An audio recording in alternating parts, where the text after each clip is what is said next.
from Alabama, I believe. Hey, John. Hi, Dan. How are you? Doing well.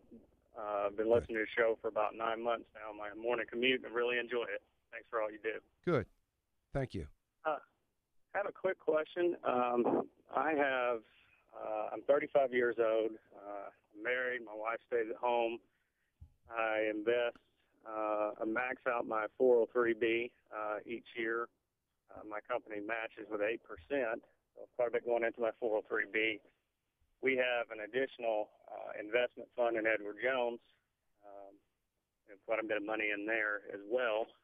We have about $350,000 in that fund, and I have an additional probably $20,000 to $30,000 each year left over. And I have some health problems, and I can't continue to work the type of job that I'm doing for the next maybe 15 more years, and then I would like to start slowing down.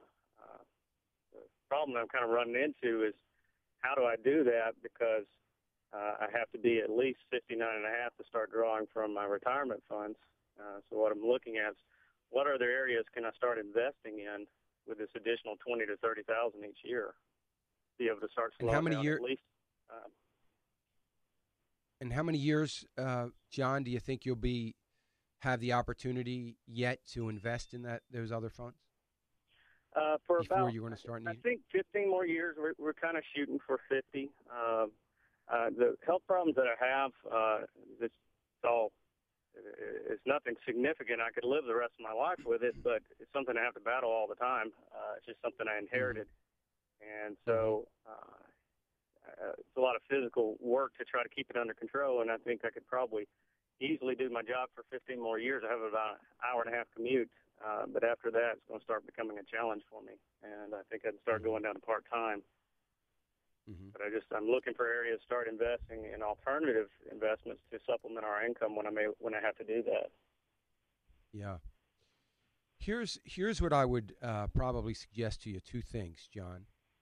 One is, as much as I can't believe I'm suggesting this because I've not talked about it on the air much because I'm not a fan of it, but it might work for you because you have so much other savings with your Edward Jones account and what you might accumulate over the next 15 years.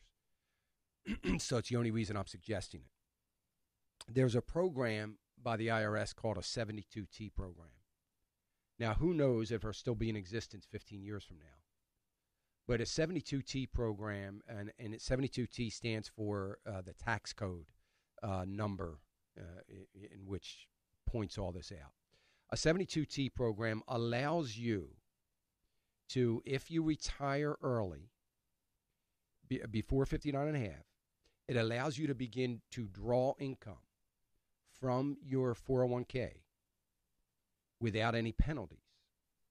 Now, the thing that I don't like about it is it's not, you can't change it. So your 401k company, or you can do it on your own, you run the calculations. There are certain requirements that have to be met. You go through those requirements. I'm a certain age when I retire, and this is how much money I have, and so on. And it gives you a range in which you can start drawing every month. And it'll give you a range. I'm making a number up, but it'll give you a range to say you can draw $5,000 to $8,000 a month. You can pick a number in between there. Once you pick that number, that monthly income that you're drawing, or annual income, but you can break it down a month. Once you pick that number, you can never change it. That's it. Until at least 5 years, assuming that in 5 years you're now 59 and a half, or until you're 59 and a half. So you have to continue to withdraw that much money. The reason I say I don't like it, and I don't like recommending it, is because people usually use it way too young. I don't like withdrawing that much income from an account that you're dependent upon for the rest of your life. Because if the market goes down and you can't stop the draw, you have to continue to draw it. So now you're taking a situation, even if you don't need it, doesn't matter. You're taking a situation where stocks are going down anyway because the market's tanking, and you're withdrawing money, selling out of it at low prices, and it almost makes it impossible for it to ever recover.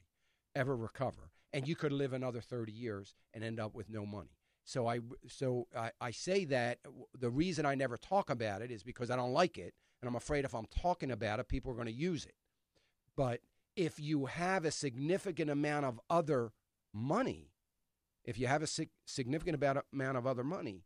then you're not as at risk, okay, of, depleting, even if you are at risk at depleting your 401k by the time you're 75 because of this 5-year draw that you had to take. You still have other funds. So that might be an option. Yeah, if it's still in existence. And I read up about it, and I'm kind of like you. It's not really something that I want to do. We're very disciplined in what we do, very conservative in how we live our life, and that to me that it puts me at a little bit of a risk that I don't like taking. Yeah.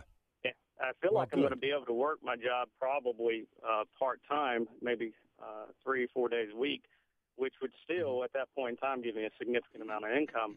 I'm just looking at, an alternative area to probably put $20,000, $30,000 a year. We hit our Roth IRAs every year. Right now, we're putting in $5,500 for both of us, and just an alternative place to kind of put some funds where I can start growing income and potentially pull from that principal, or even just pull from the interest off of it. What's your Edward Jones account? Is that an IRA, or is that just investment? We've got some traditional IRAs. We got Roth IRAs. And actually got 529 plans for my children for college, and then we have some cash setting in that. So what you want to do is you want to take that $20,000. If you've got 15 years to set aside $15,000 or $20,000 a year, you want to have an investment account. You want to open up an investment account anywhere in a, wherever, E-Trade, Charles Schwab, TD Ameritrade, whatever. And you want to open up a joint account, a joint investment account. You want to begin funneling that money into the account. As that money goes into the account, it's going to land in a money market account automatically. That's where you trade out of, and it'll land in there. I would get in the habit. I wouldn't be looking for anything alternative. I would only be looking for growth, because you can convert the growth that you receive in the next 10 to 15 years. You can convert that at any time. So rather than have it in something that is generating income now, you're going to have something that is generating growth. And what I would do, John, is pick some very solid stocks and continue to contribute to them. You could pick one stock, a good stock, and continue to contribute to it for 10 years at that rate, and you'll be set. Now, at some point in time, in between now and the next 15 years, interest rates are going to go up. Interest rates on CDs, interest rates on money markets, you're going to see an interest rate environment go up. You're going to see a little bit of a bond bubble begin to burst, and there's going to be some issues in the economy. When that happens, when that inflation creeps in, and you've got to watch that carefully, that's the time to take some of this investment you've been doing and take a careful look at investing it into something then that is going to lock in permanent income. Maybe you want to do it through a commercial side. I wouldn't recommend that, but maybe through a commercial annuity, or maybe something that is through a charitable trust or charitable gift annuity with a portion of it. But lock it in at these higher interest rates for the rest of your life. That's one option. The other option is to then look at some of the interest rate environment kinds of things, like corporate bonds, good solid corporate bonds, that are now going to be paying a pretty decent interest rate. Because remember, if CD rates, I'm just saying, are 5%, corporate bond rates are going to be 7%. Even high quality corporate bonds are going to be 7%. In order for them to get you to lend them the money, they're going to have to offer something better than what you can get out there at the bank. So you're going to have an opportunity to lock in potentially some corporate bonds, individual corporate bonds, with maybe a maturity rate of 7-8 years that are sending off a very good income. So you want to be able to move and take advantage of that when we see this interest environment change.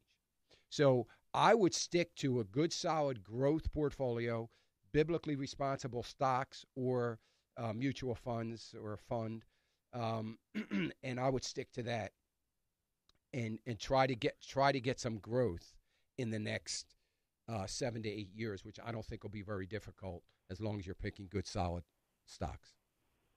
Okay. So lot, that would be a great alternative. You're welcome, John. Let's go to break. When we get back, we'll get to the phones.